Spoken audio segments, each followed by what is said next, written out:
You famously said when you were younger there were 5 problems that you thought were most important for you to work on.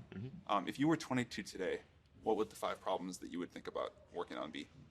Well, first of all, I think if somebody is doing something that is useful to the rest of society, I think that's a good thing. Like, it doesn't have to change the world. Like, you know, if you're doing something that has high value to people, and frankly, even if it's like just a little game, or, you know, some improvement in photo sharing or something, if it has a small amount of good for a large number of people, I think that's fine. Like, stuff doesn't need to change the world just to be good.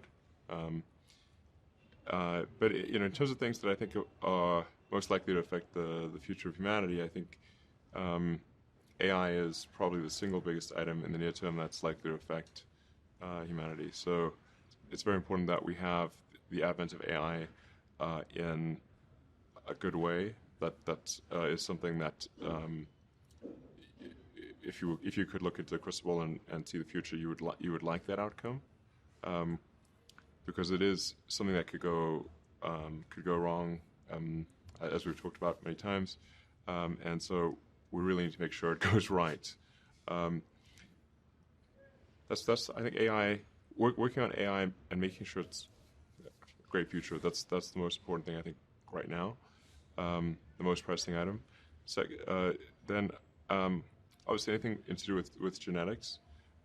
If you can actually solve genetic diseases, if you can prevent dementia or Alzheimer's or something like that with genetic reprogramming, that would be wonderful. So I think this genetics, it might be the sort of second most important item.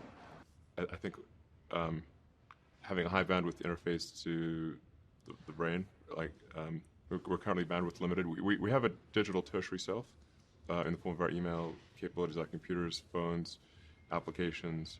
We're effectively superhuman, but we're extremely bandwidth constrained in that interface between the cortex and your sort of that tertiary digital form of yourself. And helping solve that bandwidth constraint would be, I think, very important for the future as well.